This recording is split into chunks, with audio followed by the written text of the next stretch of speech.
세계에서 가장 빠르게 가라앉고 있는 도시가 어디인지 아십니까? 바로 인도네시아의 수도 자카르타입니다. 3,200만 명이 살고 있는 이 거대 도시는 매년 10cm에서 20cm씩 땅속으로 침하하고 있습니다. 전문가들은 2050년이 되면 자카르타의 3분의 1이 바닷물에 잠길 거라고 경고하고 있어요. 대한민국 전체 인구의 60%가 넘는 사람들이 사는 도시가 말 그대로 물속으로 사라질 위기에 처한 겁니다. 이 충격적인 상황이 바로 오늘 우리가 이야기할 인도네시아라는 나라를 이해하는 첫 번째 열쇠입니다. 인도네시아는 세계에서 가장 독특한 나라 중 하나입니다. 17,000개가 넘는 섬으로 이루어진 세계 최대의 군도 국가거든요. 서쪽 수마트라 끝에서 동쪽 파푸아 끝까지의 거리가 무려 5,000km가 넘습니다. 우리나라 서울에서 부산까지가 약 400km인데 그 거리의 12배가 넘는 거예요. 유럽으로 치면 포르투갈에서 우크라이나까지의 거리와 비슷합니다. 이렇게 광활한 영토를 하나의 국가로 통치한다는 게 얼마나 어려운 일인지 상상이 되시나요? 더 놀라운 건 이 나라의 인구입니다. 인도네시아는 전 세계에서 네 번째로 인구가 많은 나라예요. 약 2억 8천만 명이 살고 있는데 이는 우리나라 인구의 5배가 넘는 숫자입니다. 중국, 인도, 미국 다음이죠. 게다가 세계 최대 이슬람 국가이기도 합니다. 하지만 독재가 아닌 민주주의 체제를 유지하고 있어요. 이슬람 국가이면서도 종교의 자유가 보장되고 대통령을 국민이 선출하는 나라입니다. 이 나라의 경제 규모도 무시할 수 없습니다. 2025년 현재 인도네시아의 명목 GDP는 약 1조 4,400억 달러 추산되고 있어요. 한화로 환산하면 약 1,900조 원 정도 됩니다. 세계 16위 경제 대국이죠. 그런데 골드만삭스 같은 글로벌 투자 은행들은 2050년이 되면 인도네시아가 미국, 중국, 인도에 이어 세계 4위 경제 대국이 될 거라고 예측하고 있습니다. 과연 이 예측이 현실이 될까요? 하지만 인도네시아를 이해하려면 먼저 이 나라가 안고 있는 근본적인 모순을 봐야 합니다. 17,000개의 섬으로 이루어진 나라인데 인구의 절반 이상이 단 하나의 섬에 몰려 있다는 사실입니다. 바로 자바섬이죠. 자바섬의 면적은 약 13만 제곱킬로미터로 우리나라 남한 면적보다 조금 더 큰 정도입니다. 그런데 이 작은 섬에 무려 1억 5천만 명이 넘는 사람들이 살고 있어요. 인도네시아 전체 인구의 56%, 이 섬에 집중되어 있는 겁니다. 자카르타 외곽의 베카시나 데폭 같은 동네에 가보면 이 인구 과밀이 얼마나 심각한지 실감할 수 있습니다. 미로 같은 골목길에 사람들이 빼곡하게 들어차 살고 있어요. 학교는 학생들로 넘쳐나고 병원은 환자들로 북적입니다. 교실 하나에 50명이 넘는 학생들이 앉아 있는 경우도 흔하죠. 병원 응급실에서는 침대가 부족해 복도에 환자들을 눕히는 일도 다반사입니다. 이게 21세기 세계 4위 경제 대국 후보의 현실입니다. 인도네시아가 안고 있는 또 다른 독특한 특징은 바로 다양성입니다. 이 나라에서는 무려 700개가 넘는 언어가 사용되고 있어요. 자바어, 순다어, 말레이어, 바타거, 미낭카바오어 등 각 지역마다 완전히 다른 언어를 쓰는 겁니다. 서로 대화가 안 될 정도로 다른 언어들이죠. 그래서 인도네시아는 인도네시아어라는 공용어를 만들어 국가 통합을 이뤄냈습니다. 학교에서는 인도네시아어로 수업하고 공식 문서도 인도네시아어로 작성하죠. 인도네시아의 국가 표어는 다양성 속의 통일입니다. 산스크리트어로 비네카 툰갈 이카라고 하는데 이 표어는 단순한 구호가 아니에요. 700개 언어, 수백 개의 민족, 다양한 종교와 문화를 가진 사람들을 하나의 국가로 묶어내겠다는 절박한 염원이 담겨 있습니다. 실제로 인도네시아 역사는 이 통합을 지켜내기 위한 끊임없는 투쟁의 역사였어요. 인도네시아는 지리적으로도 매우 독특한 위치에 있습니다. 이 나라는 이른바 불의 고리라고 불리는 환태평양 조산대 위에 자리 잡고 있어요. 화산 활동과 지진이 매우 활발한 지역이죠. 인도네시아에는 화라산만 해도 130개가 넘습니다. 이 화산들은 양날의 검이에요. 한편으로는 화산재가 쌓여 만들어진 비옥한 토양 덕분에 농업이 발달했지만 다른 한편으로는 언제든 폭발할 수 있는 시한폭탄이기도 합니다. 2004년 12월 26일 인도네시아 아체 지역에서 발생한 대지진과 쓰나미를 기억하시나요? 규모 9.1의 강진이 발생하면서 최대 30m 높이의 쓰나미가 해안을 덮쳤습니다. 이 재난으로 인도네시아에서만 17만 명이 넘는 사람들이 목숨을 잃었어요. 수십만 명이 집을 잃고 떠돌았고 재건에는 수년이 걸렸습니다. 이처럼 인도네시아 사람들은 자연재해와 함께 살아가는 법을 배워야 했습니다. 그런데 인도네시아 경제에는 오랫동안 특이한 현상이 있었습니다. 전문가들은 이를 세계 최대의 보이지 않는 경제라고 불렀어요. 엄청난 부가 공식적인 금융 시스템 밖에서 돌아다니고 있었다는 뜻입니다. 현금 거래, 비공식 대출, 장부에 기록되지 않는 사업들이 일상이었죠. 1990년대 후반까지만 해도 인도네시아 경제의 상당 부분이 이렇게 지하 경제로 움직이고 있었습니다. 이 시스템은 수하르토라는 독재자가 32년 동안 권력을 쥐고 있을 때 절정에 달했습니다. 수하르토 정권은 전형적인 정실 자본주의 체제였어요. 대통령과 가까운 몇몇 재벌 가문들이 모든 이권을 독점했습니다. 은행 대출, 정부 사업 계약, 수입 허가권 같은 것들이 모두 연줄로 결정됐죠. 실력이나 경쟁력이 아니라 누구를 아느냐가 중요했습니다.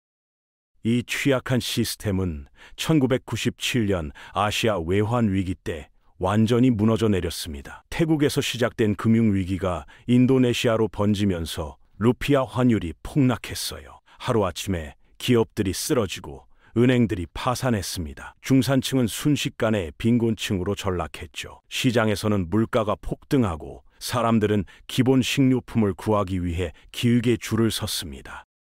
1998년 5월 마침내 수하르토는 권좌에서 물러나야 했습니다. 32년간의 독재가 끝난 거예요. 하지만 이 혼란의 시기는 동시에 인도네시아가 새롭게 태어나는 진통기이기도 했습니다. 독재 체제가 무너지고 민주주의가 뿌리내리기 시작했죠. 언론의 자유가 보장되고 국민이 직접 대통령을 뽑을 수 있게 됐습니다. 지방 분권도 대폭 강화됐어요.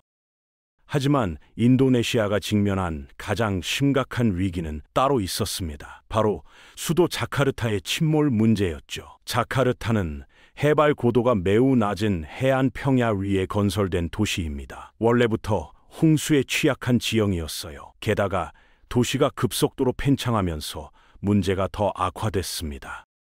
가장 큰 원인은 지하수 과다 추출이었습니다. 자카르타에는 상수도 시설이 제대로 갖춰지지 않아 많은 주민들이 불법으로 땅을 파서 지하수를 끌어다 썼어요. 공장들도 마찬가지였죠. 그 결과 지반이 약해지면서 도시 전체가 서서히 가라앉기 시작한 겁니다. 반둥 공과대학교의 연구에 따르면 자카르타 북부 일부 지역은 연간 20cm씩 침하하고 있다고 합니다.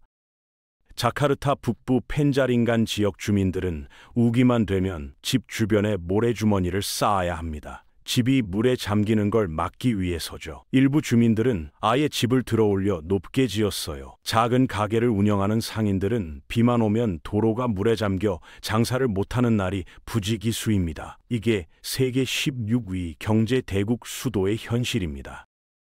여기에 해수면 상승까지 더해지면서 상황은 더욱 심각해졌습니다. 기후변화로 인해 해수면이 올라가고 있는데 동시에 땅은 가라앉고 있으니 상대적인 침수 속도가 더 빠른 거예요. 전문가들은 2050년이 되면 자카르타의 약 95%가 침수 위험에 노출될 거라고 경고합니다. 3,200만 명의 삶의 터전이 물속으로 사라질 수 있다는 뜻이죠.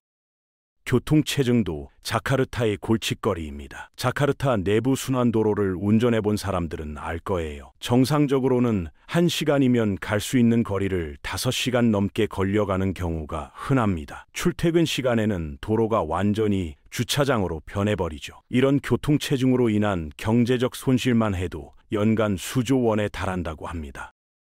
이런 절체절명의 상황에서 인도네시아 정부는 역사상 유례없는 결정을 내립니다. 아예 수도를 다른 곳으로 옮기겠다는 거였어요. 단순히 정부 청사 몇 개를 이전하는 게 아니라 완전히 새로운 도시를 만들어 그곳을 새 수도로 삼겠다는 계획이었습니다. 21세기에 한 나라가 수도를 통째로 옮긴다는 건 상상하기 어려운 일이죠. 하지만 인도네시아는 이 거대한 도박을 시작했습니다. 새로운 수도의 이름은 누산타라입니다. 인도네시아어로 군도를 뜻하는 단어예요. 17,000개 섬으로 이루어진 나라답게 섬들의 나라라는 의미를 담은 이름이죠. 그런데 이 새 수도를 어디에 건설하느냐가 중요했습니다. 인도네시아 정부는 보르네오 섬 동부, 정확히는 동칼리만탄주를 선택했어요. 보르네오 섬은 세계에서 세 번째로 큰 섬입니다. 왜 하필 보르네오였을까요? 몇 가지 이유가 있었습니다. 첫째, 자카르타와 달리 지반이 안정적이고 해발 고도도 적당했어요. 침수 위험이 거의 없는 지역이었죠. 둘째, 인도네시아 전체 영토의 중심부에 위치해 있었습니다. 서쪽 수마트라에서 동쪽 파푸아까지 모든 지역에서 접근하기가 비교적 용이한 위치였어요. 이는 국가 통합 차원에서도 의미가 있었습니다.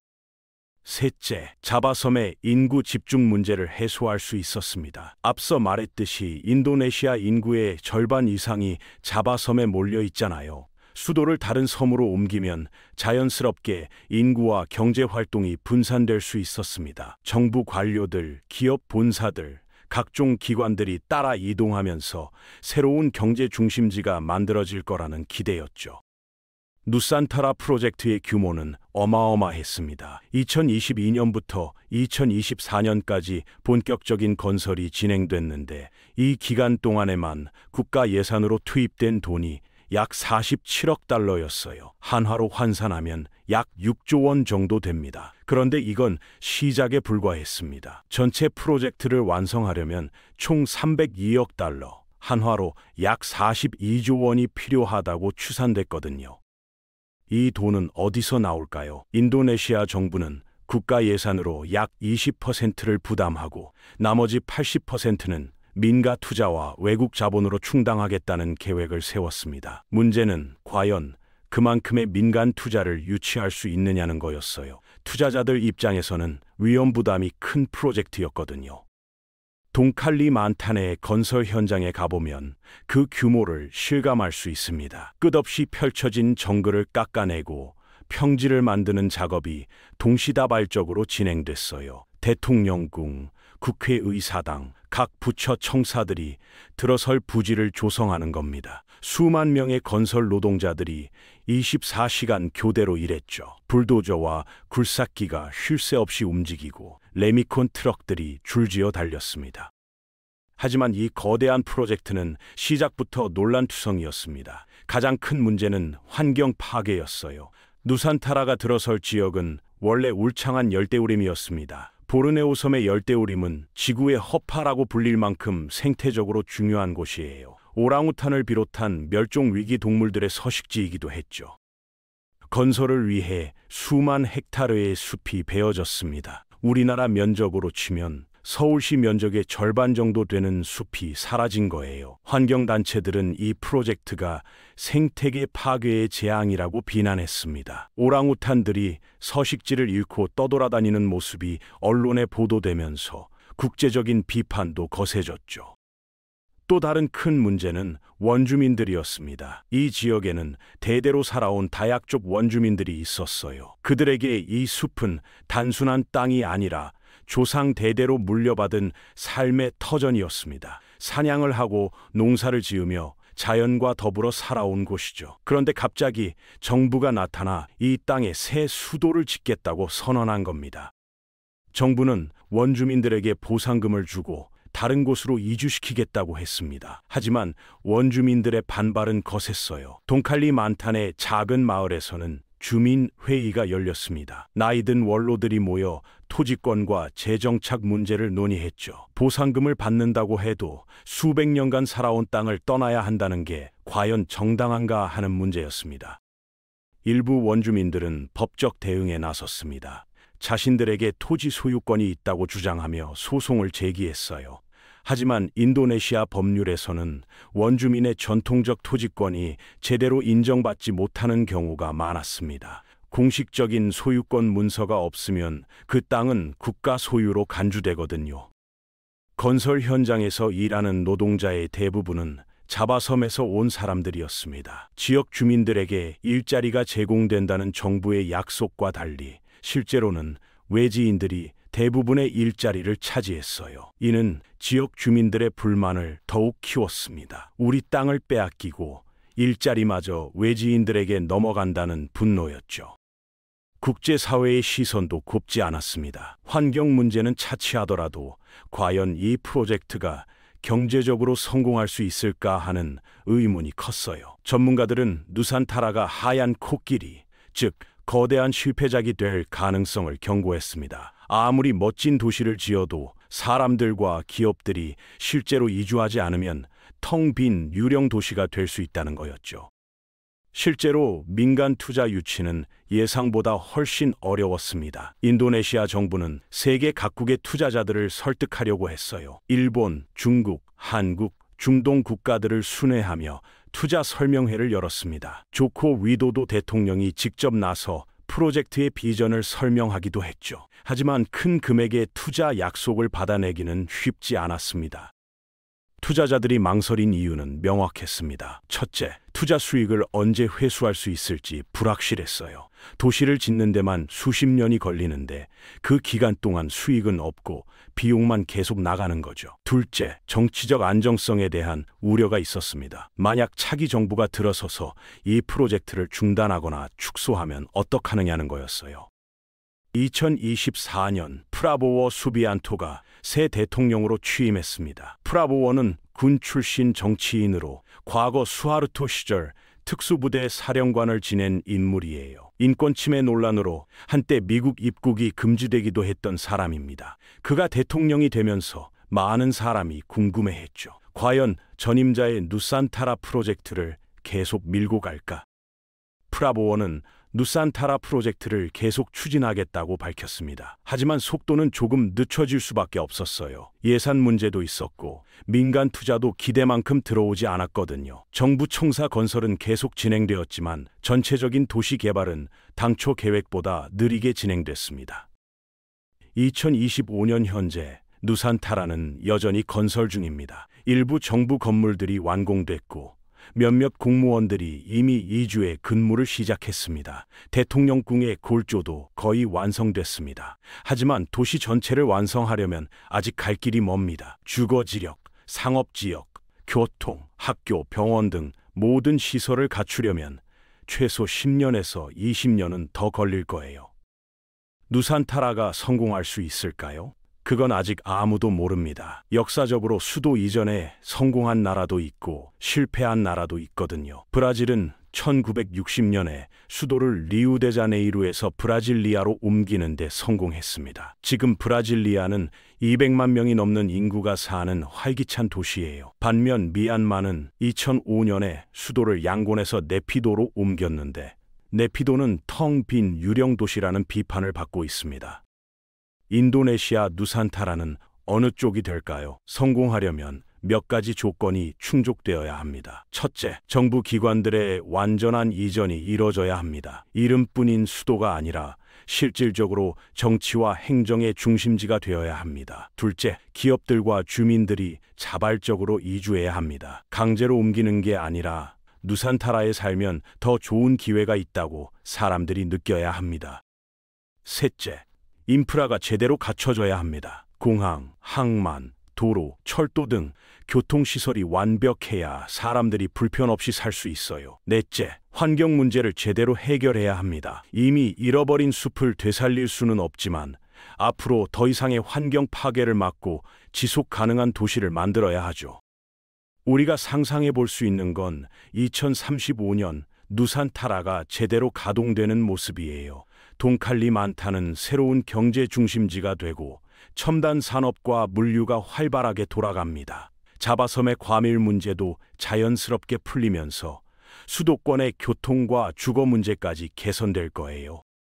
새로운 경제권이 생기면 사람들은 좋은 일자리를 얻고 더 나은 공공 서비스를 누릴 수 있습니다. 브라질리아처럼 계획된 도시가 제대로 기능하면 경제와 사회가 동시에 활기를 띨 수 있죠. 결국 누산타라는 단순히 행정 중심지가 아니라 디지털 경제와 친환경 산업이 공존하는 미래형 도시가 될 가능성이 커요. 정책과 투자, 인프라가 제대로 맞물리면 누산타라는 동남아시아를 대표하는 혁신과 성장의 상징이 될 수 있습니다.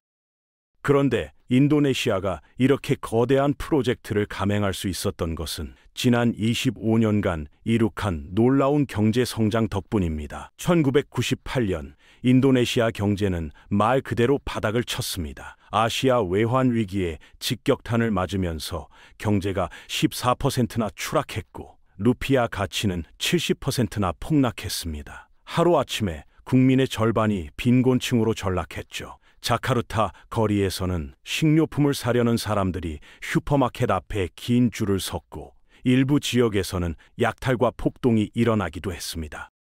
당시 많은 전문가는 인도네시아가 회복 불가능하다고 봤습니다. 32년간 이어진 독재 정권이 무너지면서 정치적 혼란까지 겹쳤거든요. 국가가 분열될 수도 있다는 우려까지 나왔습니다. 실제로 동티모르는 독립했고 아체와 파푸아 지역에서는 분리 독립 운동이 거세게 일어났습니다. 인도네시아라는 나라 자체가 사라질 수도 있는 위기였죠.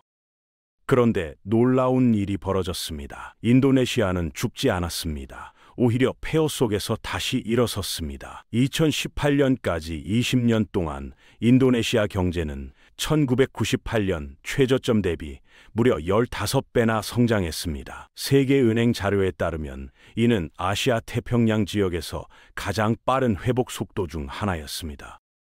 이 기적의 이유는 여러 가지입니다. 첫째, 민주화였습니다. 수하르토가 물러난 후 인도네시아는 진짜 민주주의 국가로 변모했습니다. 언론의 자유가 보장되고 부패한 관료를 처벌할 수 있게 됐습니다. 국민이 직접 대통령을 뽑을 수 있게 된 것이죠. 이런 변화는 투명성을 높였고 외국 투자자들의 신뢰 회복에 큰 역할을 했습니다. 둘째, 내수 시장의 힘입니다. 인도네시아는 인구 2억 8천만 명의 거대한 시장을 가지고 있습니다. 외환위기 이후 내수 경제를 키우는데 집중했습니다. 사람들의 소득이 늘어나면서 소비가 증가했고 이는 경제 성장의 선순환을 만들었습니다. 자카르타와 수라바야 같은 대도시에는 대형 쇼핑몰이 속속 들어섰고 주말이면 가족 단위 쇼핑객으로 북적였습니다. 셋째, 자원 수출이었습니다. 인도네시아는 석탄, 천연가스, 파뮤, 고무 등 풍부한 자원을 가지고 있습니다. 2000년대 들어 중국이 급성장하면서 원자재 수요가 폭발적으로 늘었고 인도네시아는 이 기회를 놓치지 않았습니다. 특히 석탄과 파뮤 수출은 엄청난 외화를 벌어들였습니다. 2025년 현재 인도네시아는 세계 16위 경제 대국입니다. 명목 GDP는 약 1조 4,400억 달러, 한화로 약 1,900조 원에 달합니다. 우리나라 경제 규모와 비슷한 수준이죠. 더 놀라운 것은 미래 전망입니다. 골드만삭스는 2050년이 되면 인도네시아가 미국, 중국, 인도에 이어 세계 4위 경제 대국이 될 것이라고 예측했습니다. 이 예측이 황당하게 들릴 수도 있지만 근거가 있습니다. 첫째, 인구 구조가 매우 유리합니다. 인도네시아는 젊은 나라로 평균 연령이 30세 정도입니다. 우리나라 평균 연령이 45세인 것과 비교하면 엄청난 차이죠. 젊은 인구는 생산력이 높고 소비도 활발해 앞으로 수십 년간 경제 성장을 견인할 수 있습니다. 둘째, 중산층이 급속도로 증가하고 있습니다. 전문가들은 2030년까지 인도네시아에서 약 9천만 명의 새로운 중산층 소비자가 생겨날 것이라고 예측합니다. 9천만 명이면 우리나라 인구의 거의 2배에 가까운 숫자입니다. 이들은 자동차를 사고, 집을 사고, 여행을 가고, 좋은 교육을 받으려 합니다. 이런 소비가 경제를 더욱 키우는 것이죠. 셋째, 디지털 경제의 폭발적 성장입니다. 인도네시아는 동남아시아 최대의 이커머스 시장이 되었습니다. 2024년 이코노미 동남아시아 보고서에 따르면 인도네시아의 디지털 거래 규모는 아세안 전체를 통틀어 가장 큽니다. 고쟁, 토코피디아, 쇼피 같은 플랫폼이 일상생활에 깊숙이 파고들었죠. 자카르타나 수라바야 거리를 걸어보면 고잭 오토바이를 타고 다니는 배달원들을 쉽게 볼 수 있습니다. 녹색 헬멧을 쓴 그들은 음식 배달, 택시 서비스, 심지어 마사지 서비스까지 제공합니다. 고잭 같은 슈퍼앱은 단순한 배달 서비스를 넘어 금융, 결제, 쇼핑까지 모두 아우르는 생활 플랫폼이 되었습니다. 수라바야와 자카르타에는 젊은 엔지니어와 창업가들이 모여있는 테크 허브가 형성되었습니다. 좁은 사무실에서 시작한 스타트업들이 수억 달러 규모로 성장하는 사례가 속속 나오고 있습니다. 이커머스, 핀테크, 라이드 쉐어링 등 다양한 분야에서 혁신이 일어나고 있습니다. 인도네시아는 이제 단순히 자원을 수출하는 나라가 아니라 기술과 혁신을 만들어내는 나라로 변신했습니다. 정부도 디지털 경제 육성에 적극적입니다. 인터넷 인프라를 확충하고 스타트업 규제를 완화했습니다. 외국 투자자들도 인도네시아 테크 기업에 적극적으로 투자하고 있습니다. 소프트뱅크, 알리바바, 텐센트 같은 글로벌 기업들이 수십억 달러를 쏟아붓고 있습니다. 넷째, 제조업 기반도 강화되었습니다. 과거 인도네시아는 주로 원자재를 수출했지만 이제는 달라졌습니다. 정부는 원자재를 국내에서 가공해 부가가치를 높이는 산업 고도화 정책을 추진하고 있습니다. 이를 다운스트리밍 정책이라고 부릅니다. 대표적인 사례가 니켈 산업입니다. 인도네시아는 세계 최대 니켈 매장국으로 전 세계 니켈 매장량의 상당 부분을 차지하고 있습니다. 니켈은 전기차 배터리를 만드는 데 필수적인 원료입니다. 과거에는 니켈 원광석을 그대로 중국이나 일본에 팔았지만 이제는 국내에서 가공하도록 강제했습니다. 처음에는 많은 비판이 있었습니다. 세계무역기구에서도 보호무역주의라며 문제를 제기했죠. 하지만 인도네시아 정부는 밀어붙였습니다. 그 결과 외국 기업들이 인도네시아에 공장을 짓기 시작했습니다.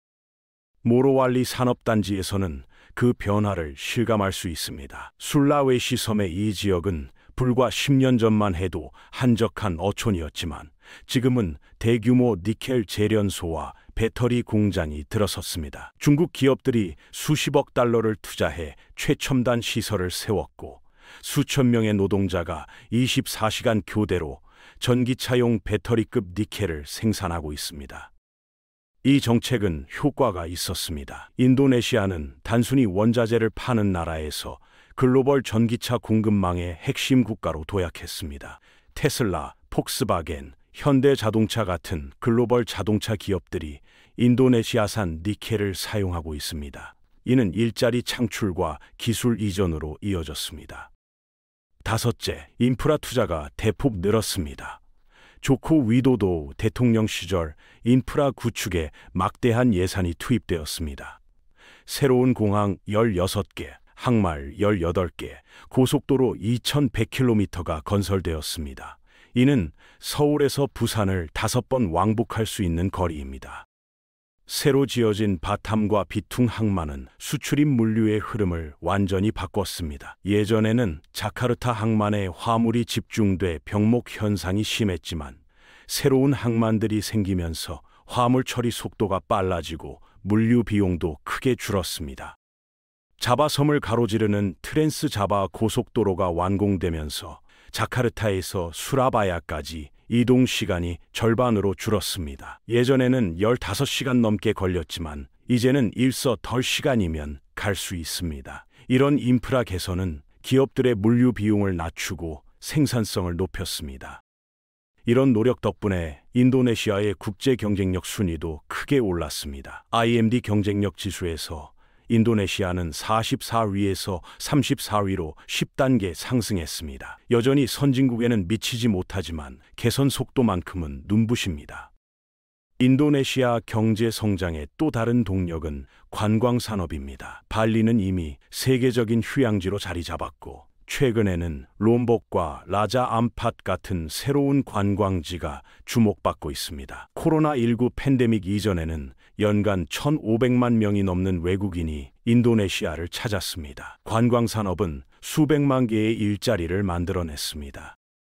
인도네시아 경제는 장밋빛 전망만 있는 것은 아닙니다. 최근 몇 년간 경제 성장률은 4.7에서 5.1% 수준으로 전문가들은 고소득 국가로 빠르게 도약하기 위해선 연 7%대의 성장이 필요하다고 지적합니다. 수치 자체는 나쁘지 않지만 이러한 격차는 정책과 산업 혁신이 얼마나 중요한지를 보여줍니다.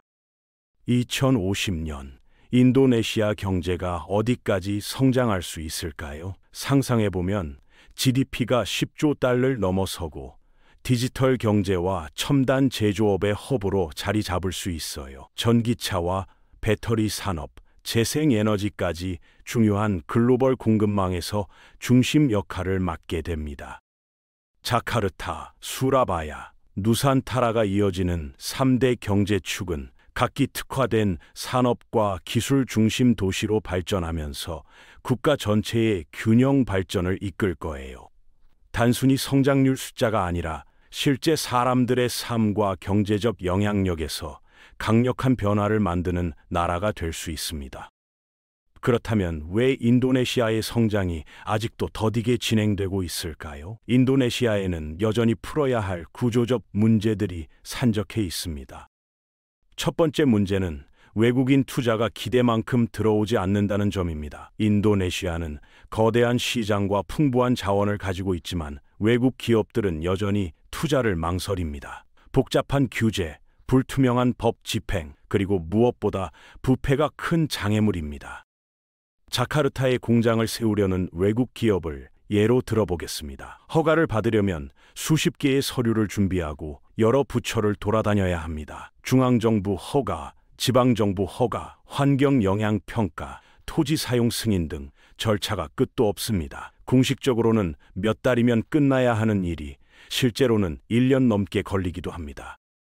더 큰 문제는 과정에서 요구되는 비공식적 비용입니다. 담당 공무원이 직접 말하지는 않지만 일이 빨리 진행되려면 추가 비용이 필요하다는 암묵적 압박이 있습니다. 이런 관행은 투자자들을 지치게 만듭니다. 베트남이나 태국 같은 동남아시아 국가와 비교하면 인도네시아의 사업 환경은 여전히 불편합니다. 트랜스페런시 인터내셔널의 부패 인식 지수에서 인도네시아는 180개국 중 110위권에 머물러 있으며 동남아시아에서도 싱가포르, 말레이시아, 태국보다 낮습니다. 부패는 단순히 도덕적 문제가 아니라 경제 효율성을 떨어뜨리고 투자를 가로막는 실질적 장애물입니다. 두 번째 문제는 노동 생산성입니다. 인도네시아 노동자들의 평균 생산성은 선진국은 물론 말레이시아나 태국보다 낮습니다. 교육과 훈련이 부족하기 때문입니다. 많은 노동자가 기초교육만 받고 현장에 투입되며 기술 교육을 제대로 받은 인력은 부족합니다. 자바섬의 한 섬유 공장을 보면 현실이 드러납니다. 중국이나 베트남 공장과 똑같은 기계를 사용하지만 생산량은 30% 정도 낮습니다. 이유는 기계를 효율적으로 다루는 방법과 품질 관리가 미흡하기 때문입니다. 불량품이 많아지면 비용은 올라가고 경쟁력은 떨어집니다. 세 번째 문제는 제조업의 장기 침체입니다. 2000년대 초반만 해도 제조업이 빠르게 성장했지만 최근 10년간은 정체 상태입니다. 중국이 세계의 공장 역할을 하면서 인도네시아 제조업은 밀려났고 이후 베트남과 방글라데시 같은 저임금 국가들이 경쟁자로 떠올랐습니다. 중부 자바의 작은 가구 공장이나 직물 공장에서는 낡은 기계와 오래된 건물이 여전히 돌아가지만 주문은 줄고 중국산 수입품과 가격 경쟁에서 밀립니다. 네 번째 문제는 지역 불균형입니다. 인도네시아 경제의 대부분이 자바섬에 집중되어 있습니다. 자카르타와 주변 도시는 빠르게 발전하지만 다른 지역은 뒤처져 있습니다. 중부 자바의 1인당 소득은 자카르타의 3분의 1 수준이고 파푸아와 말루쿠 지역은 도로와 전기, 인터넷 인프라가 부족합니다. 이로 인해 젊은 인구는 도시로 유출되고 지방 마을은 노인과 아이들만 남습니다. 지역 격차는 정치적 불만으로 이어지기도 합니다. 파푸아에서는 중앙정부가 자원만 가져가고 지역 발전에는 관심이 없다는 불만이 지속되고 있습니다. 다섯 번째 문제는 인프라의 한계입니다. 조코 위도도 정부가 인프라 투자를 확대했지만 전력 공급은 여전히 불안정하고 물류 비용은 높습니다. 섬이 17,000개나 되다 보니 물건을 옮기는 것이 쉽지 않습니다. 수라바야에서 파푸아로 제품을 보내는 비용이 수라바야에서 싱가포르로 보내는 것보다 더 비싼 경우도 있습니다. 인터넷 인프라도 지역별로 편차가 큽니다. 디지털 경제 시대에 외딴 섬이나 산간 지역에서 온라인 사업을 하는 것은 거의 불가능합니다. 여섯 번째 문제는 환경입니다. 경제 성장을 위해 환경을 희생시켜 온 대가는 이제 돌아오고 있습니다. 자카르타의 대기 오염은 세계 최악 수준이며 보르네오와 수마트라에서는 불법 벌목과 산불이 끊이지 않습니다. 파뮤 농장을 만들기 위해 숲을 태우고 그 연기는 말레이시아와 싱가포르까지 날아가 외교 문제를 일으키기도 합니다. 환경 파괴는 관광 산업에도 악영향을 미칩니다. 일곱 번째 문제는 교육입니다. 인도네시아는 교육 예산을 많이 투입하지만 국제 학업 성취도 평가인 피사에서 학생들의 성적은 하위권에 머물러 있습니다. 교사의 질, 교육 내용, 교육 방식 모두 개선이 필요합니다. 많은 교사가 구식 암기암 위주 교육을 고집하고 있어 21세기 인재를 키우기에는 역부족입니다. 여덟 번째 문제는 의료 시스템입니다. 코로나19 팬데믹 때 의료 인프라 부족이 드러났습니다. 병원은 환자로 넘쳐났고 의료진은 부족했습니다. 지방은 더 열악합니다. 의사와 간호사 수가 절대적으로 부족하고 특히 농촌 지역에서 의료 인력을 배치하기 어렵습니다. 아홉 번째 문제는 법치주의의 불완전함입니다. 돈과 권력이 있으면 법을 피해갈 수 있다는 인식이 여전히 강하며 토지 소유권 분쟁도 흔합니다. 한 땅에 여러 명이 소유권을 주장하는 경우가 있어 재산권 보장이 불확실하면 투자자들이 머뭇거리게 됩니다. 마지막으로 정치적 불안정성도 성장을 제약합니다. 민주주의 국가로 발전했지만 최근 프라보워 대통령 취임 이후 권위주의로 회귀할 가능성에 대한 우려가 나옵니다. 그의 과거 군부 경력과 인권 문제 이력 때문에 앞으로 정책과 권력 행보가 경제에 어떤 영향을 미칠지 지켜봐야 합니다. 배수 시설도 엉망입니다. 자카르타의 하수도 시스템은 수십 년 전에 만들어진 낡은 시설이에요. 인구가 폭증하면서 하수 처리 용량을 완전히 초과해버렸죠. 우기만 되면 곳곳에서 하수가 역류하고 도로가 물에 잠깁니다. 위생 문제도 심각해요.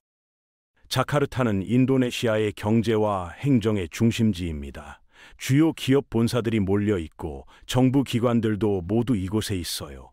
문화와 교육의 중심지이기도 하죠. 그런데 이 모든 것이 침수 위험에 노출되어 있는 겁니다. 국가 전체가 존폐의 위기에 직면한 셈이에요.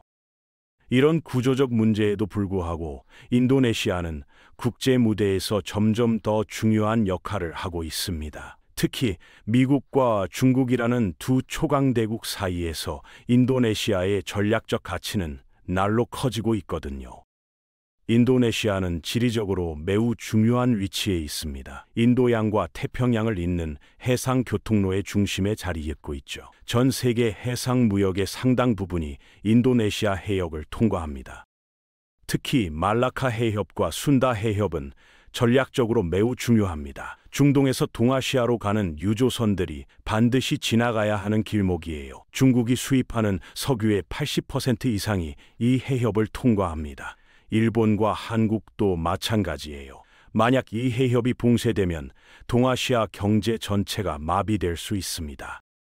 인도네시아는 이런 지정학적 중요성을 잘 알고 있습니다. 그래서 독특한 외교 전략을 펼치고 있어요. 바로 비동맹 정책입니다. 미국 편도 중국 편도 아니라는 것이죠.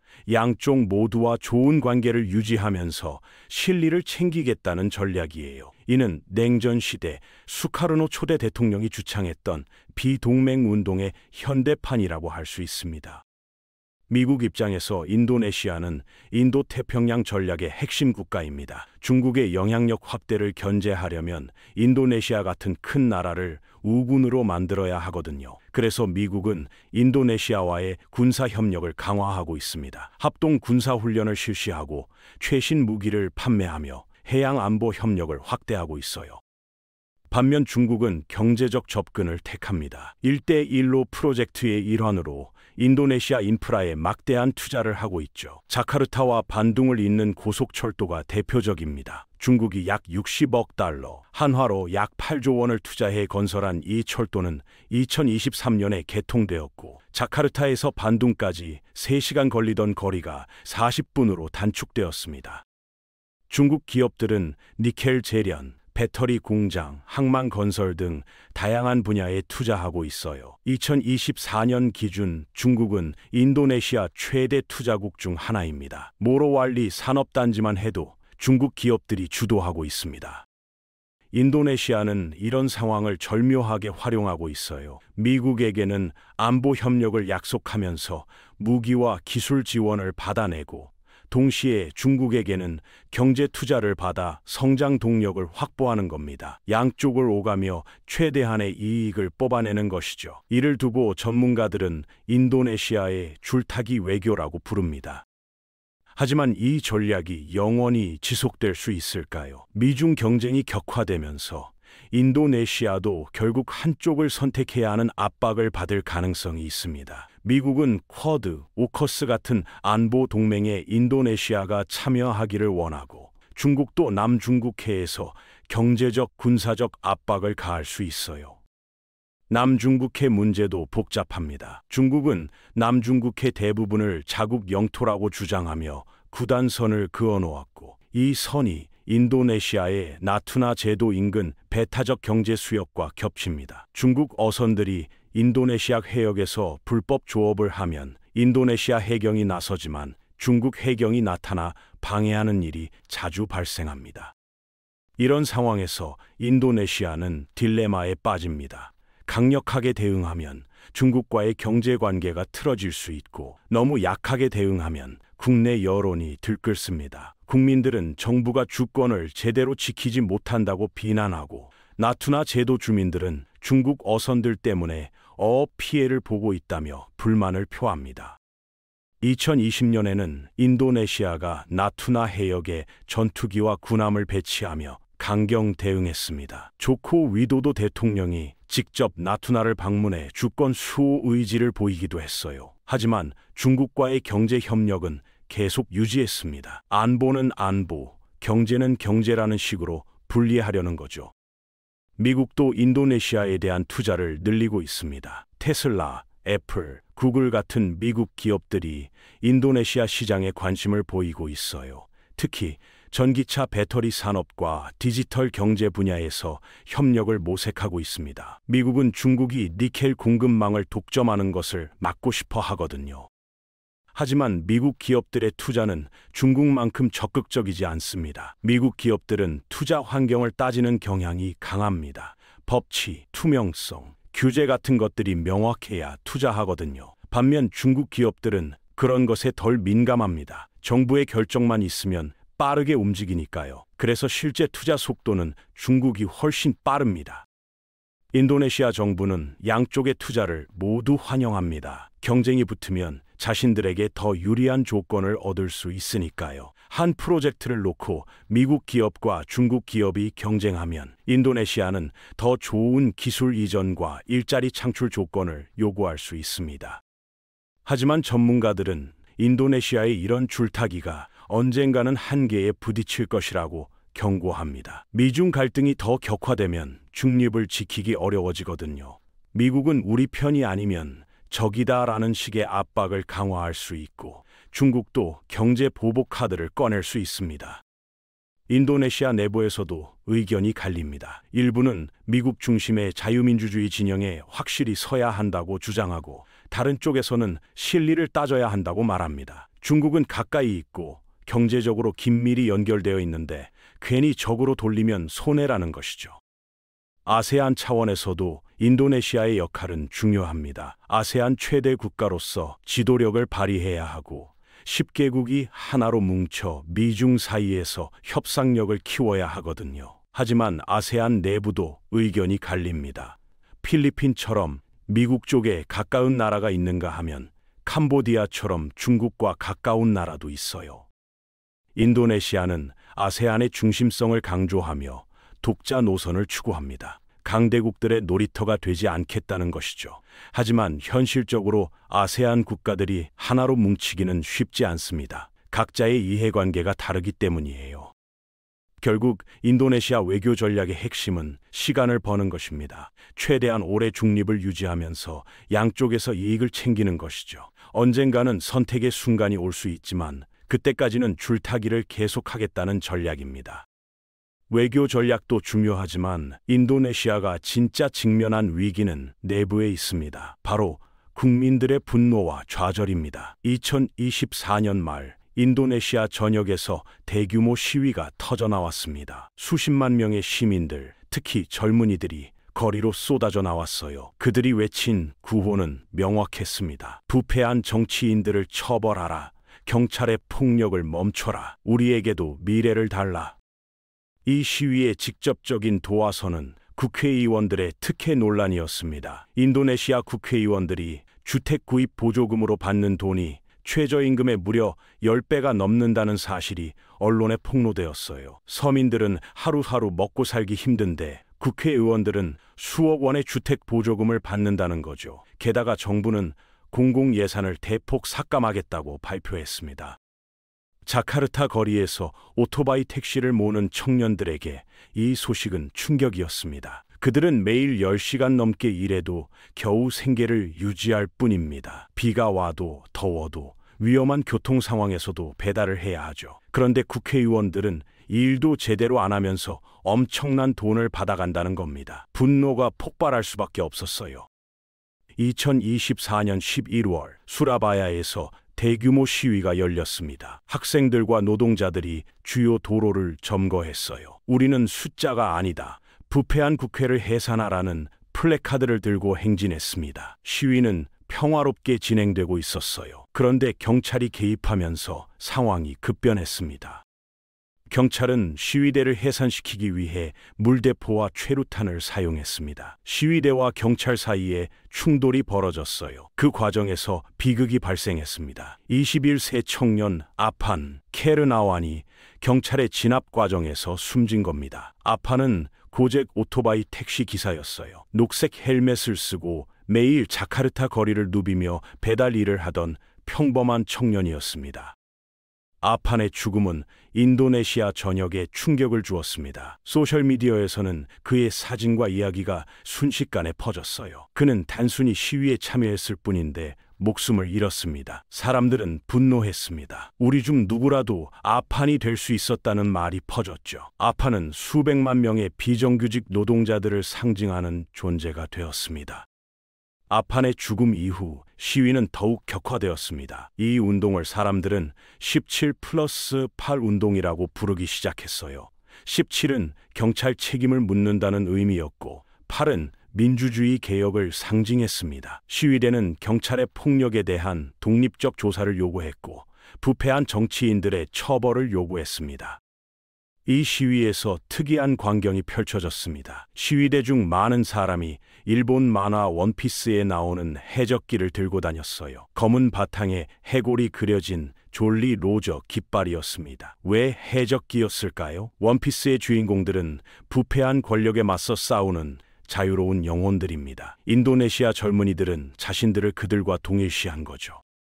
원피스 해적기는 젊은 세대의 저항 상징이 되었습니다. SNS에서는 우리는 루피처럼 싸운다는 해시태그가 유행했어요. 기성세대는 이해하기 어려운 문화였지만 젊은이들에게는 강력한 결속의 상징이었습니다. 이는 인도네시아 청년들이 글로벌 팝 문화를 자신들의 저항 언어로 전유했다는 점에서 주목할 만합니다.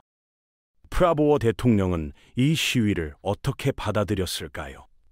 그는 매우 강경하게 대응했습니다. 프라보워는 시위대를 반역자이자 테러리스트라고 규정했어요. 국가의 안정을 해치는 위험 세력이라는 겁니다. 이런 발언은 국내외에서 거센 비판을 받았습니다. 민주주의 국가에서 평화로운 시위는 기본적 권리입니다. 정부에 대한 비판과 개협 요구는 정당한 행위죠. 그런데 대통령이 시위대를 테러리스트라고 부르는 건 명백히 선을 넘은 것이었습니다. 인권단체들은 프라보워가 과거 군부 독재 시절에 권위주의로 회귀하려는 것 아니냐고 경고했어요. 경찰의 강경 진압도 계속되었습니다. 시위 주동자들이 체포되었고 일부는 폭동죄로 기소되었어요. 언론사들도 압박을 받았습니다. 시위를 너무 긍정적으로 보도하지 말라는 암묵적 압력이 있었죠. 이런 상황은 인도네시아 민주주의의 후퇴가 아니냐는 우려를 낳았습니다.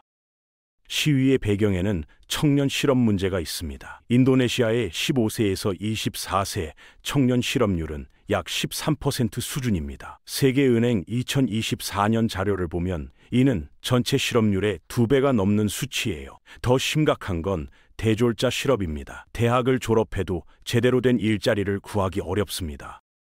반둥과 요갸카르타 같은 대학 도시에서는 이런 현실이 더욱 뚜렷합니다. 공학이나 경영학을 전공한 젊은이들이 졸업 후 몇 년씩 백수로 지내는 경우가 많아요. 취업이 되어도 비정규직이거나 낮은 임금에 시달립니다. 고등교육을 받았지만 미래가 보이지 않는 겁니다.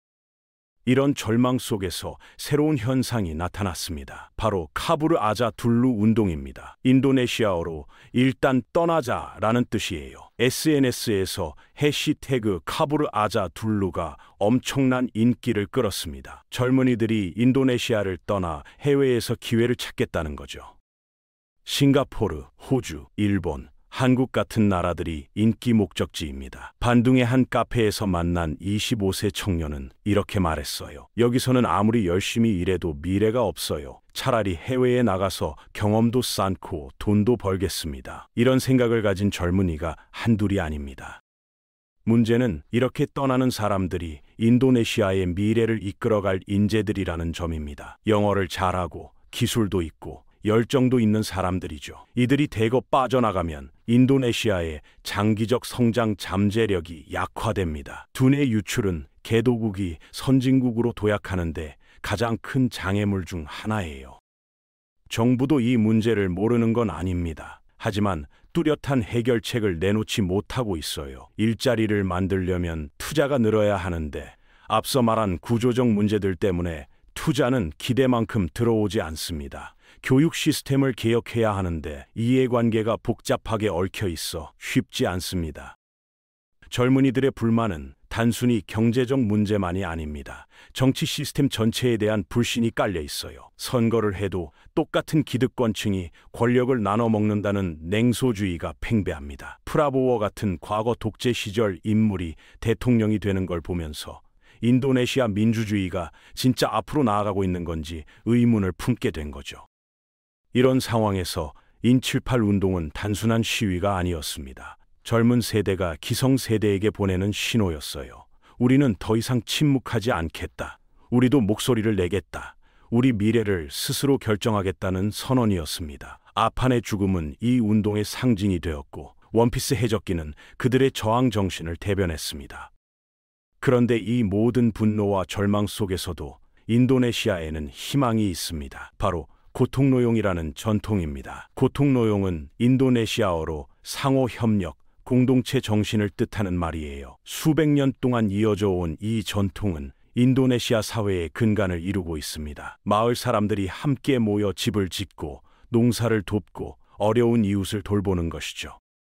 서부 수마트라의 한 작은 마을을 예로 들어보겠습니다. 이곳에서는 농번기가 되면 마을 사람들이 모두 나와 함께 일합니다. 내 논만 따로 관리하는 게 아니라 오늘은 김 씨네 논을 함께 메고 내일은 이 씨네 논을 함께 맵니다. 누군가 병이 들면 마을 사람들이 돌아가며 간병을 하고 식사를 준비해 줍니다. 집이 무너지면 다 같이 모여 새 집을 짓습니다. 발리에서도 비슷한 전통이 있습니다. 발리 사람들은 수박이라는 공동체 조직을 통해 마을 일을 함께 결정하고 실행합니다. 사원 축제를 준비할 때도 관계시설을 관리할 때도 모두 함께 움직입니다. 개인의 이익보다 공동체의 이익을 먼저 생각하는 겁니다. 이런 전통은 단순히 과거의 유물이 아닙니다. 현대 인도네시아에서도 여전히 살아 숨쉬고 있어요. 2004년 아체 쓰나미 때 이 고통노용 정신이 빛을 발했습니다. 17만 명이 넘는 사람들이 목숨을 잃은 대재앙이었지만 생존자들은 서로 돕고 위로하며 다시 일어섰어요. 외국 구호단체들이 도착하기 전에 이미 마을 사람들끼리 음식을 나누고 임시 거처를 마련하고 있었습니다. 이웃 마을에서 사람들이 몰려와 잔해를 치우고 집을 짓는 것을 도왔습니다. 이런 공동체 정신은 통계로도 증명됩니다. 세계 기부 지수라는 국제 조사가 있습니다. 자선단체 찰스 에이드 파운데이션이 매년 발표하는 건데 2023년 조사에서 인도네시아는 7년 연속 세계에서 가장 관대한 나라로 선정되었습니다. 7년 연속이에요. 이는 단순히 부자 나라들이 많은 돈을 기부하는 게 아니라 일반 시민들이 자신의 형편에서 최선을 다해 남을 돕는다는 의미입니다. 자카르타 거리를 걸어보면 이런 문화를 쉽게 볼 수 있습니다. 모스크 앞에는 기부 상자가 놓여 있고 사람들은 지나가면서 자연스럽게 돈을 넣습니다. 라마단 기간에는 부유한 사람들이 거리에 무료 급식소를 차려 가난한 사람들에게 식사를 제공합니다. 이프타르라고 부르는 이 전통은 수백 년 동안 이어져 왔어요. 기업들도 사회 공헌에 적극적입니다. 인도네시아 대기업들은 매출의 일정 비율을 사회 환원에 쓰는 것을 당연하게 여깁니다. 학교를 짓고 장학금을 주고 재난 구호 활동을 지원합니다. 이는 법으로 강제되는 것도 아니고 세금 혜택을 받는 것도 아닙니다. 그냥 해야 할 일이라고 생각하는 거죠. 이런 관대함의 뿌리에는 종교가 있습니다. 인도네시아 인구의 대다수가 무슬림이에요. 이슬람에서는 자카트라는 의무 기부 제도가 있습니다. 소득의 일정 비율을 가난한 사람들을 위해 내는 것이죠. 이는 단순한 선택이 아니라 종교적 의무입니다. 기독교, 힌두교, 불교 등 다른 종교들도 나눔과 자선을 강조합니다. 하지만 이런 전통도 현대 사회에서 도전을 받고 있습니다. 도시화가 진행되면서 전통적인 공동체가 약해지고 있어요. 자카르타 같은 대도시에서는 옆집에 누가 사는지도 모르는 경우가 많습니다. 아파트에 살면서 이웃과 교류 없이 지내는 사람들이 늘어나고 있습니다. 고통노용 정신을 실천하기가 점점 어려워지는 거죠. 경제적 압박도 문제입니다. 생활비가 오르고 경쟁이 치열해지면서 사람들은 자신과 가족을 챙기기에도 바쁩니다. 남을 도울 여유가 없어지는 겁니다. 특히 젊은 세대는 더 개인주의적 성향을 보입니다. SNS에서는 활발하게 활동하지만 실제 마을 공동체 활동에는 참여하지 않는 경우가 많아요. 직장 문화도 스트레스를 가중시킵니다. 인도네시아는 한국처럼 장시간 노동 문화가 있습니다. 특히 자카르타의 회사원들은 출퇴근에만 왕복 세너 시간을 쓰고 사무실에서도 늦게까지 일합니다. 퇴근 후에는 지쳐서 아무것도 하고 싶지 않아요. 공동체 활동에 참여할 시간도 에너지도 없습니다. 디지털 시대의 과잉 연결도 역설적으로 고립감을 키웁니다. SNS에서는 수백 명의 친구가 있지만 정작 힘들 때 진심으로 기댈 사람은 없다고 느낍니다. 온라인에서는 화려한 삶을 보여주지만 오프라인에서는 외롭고 지친 사람들이 많아요. 특히 젊은 세대에서 우울증과 불안 장애가 증가하고 있습니다.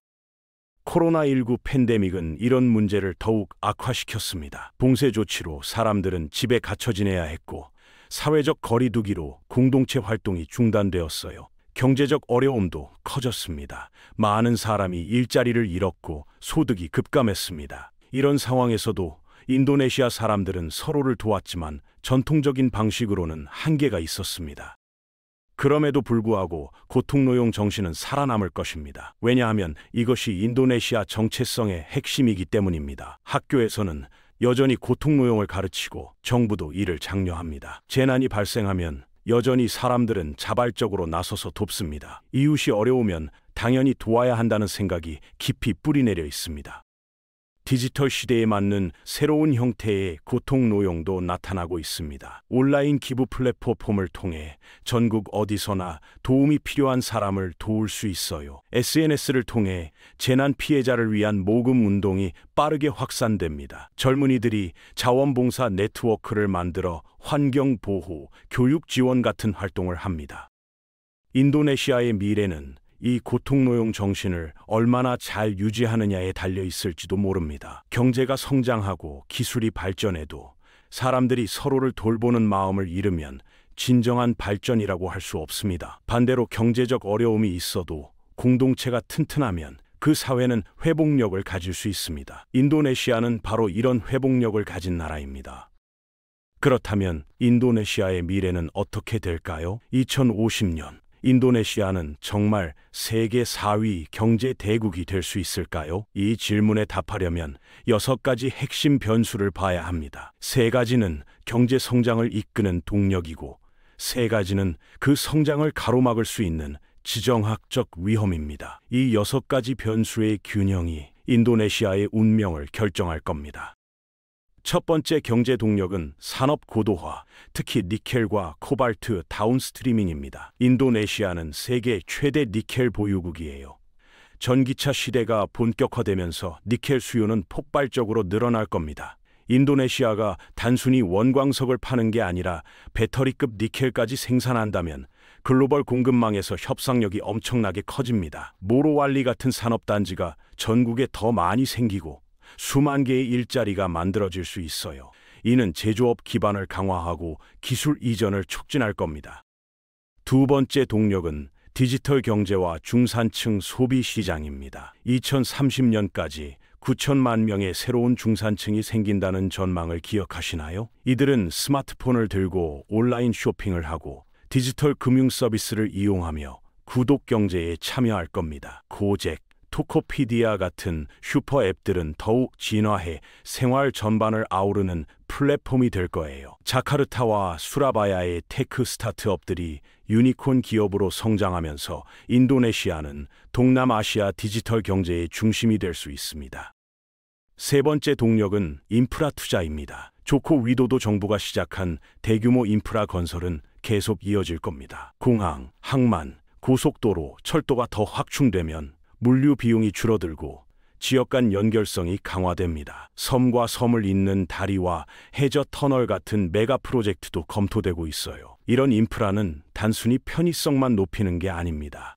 경제의 혈관을 만드는 겁니다. 물건과 사람이 더 빠르고 싸게 이동할 수 있다면 생산성은 급격히 올라갑니다. 하지만 이 3가지 동력만으로는 충분하지 않습니다. 3가지 지정학적 위험이 도사리고 있거든요.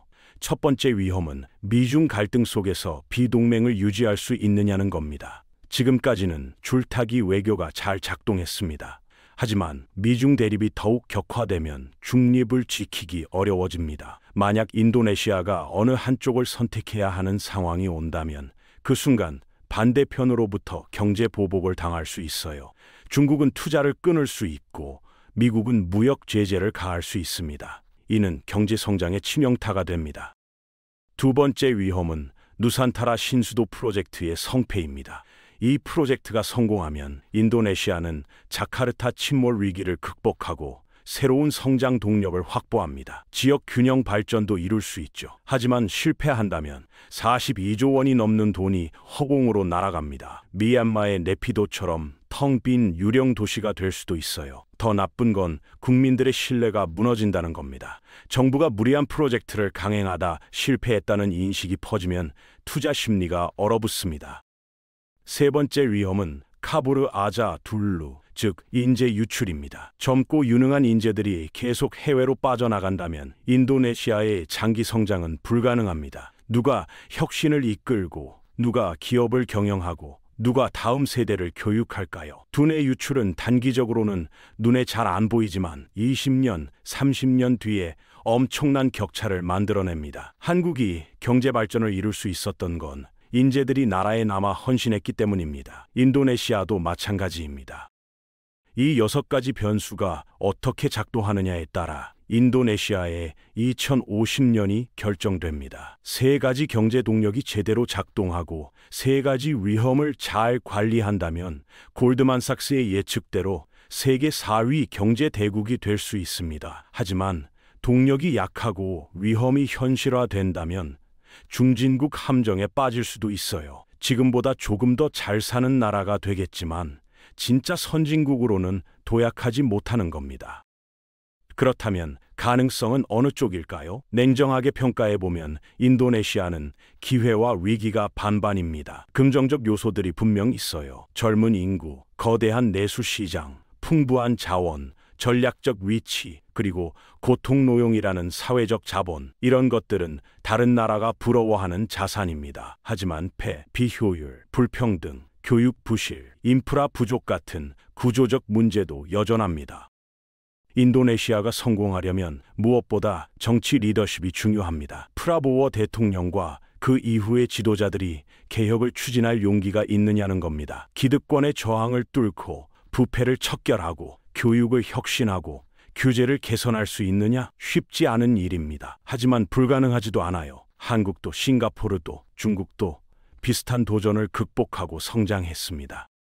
국민들의 각성도 필요합니다. 178 운동 같은 시민 저항은 사회를 변화시키는 힘입니다. 젊은 세대가 계속 목소리를 내고 부정의에 맞서 싸우고 더 나은 미래를 요구해야 합니다. 민주주의는 거저 주어지는 게 아닙니다. 시민들이 끊임없이 감시하고 요구할 때만 작동합니다. 아판의 죽음이 헛되지 않으려면 그의 희생이 진짜 변화로 이어져야 합니다.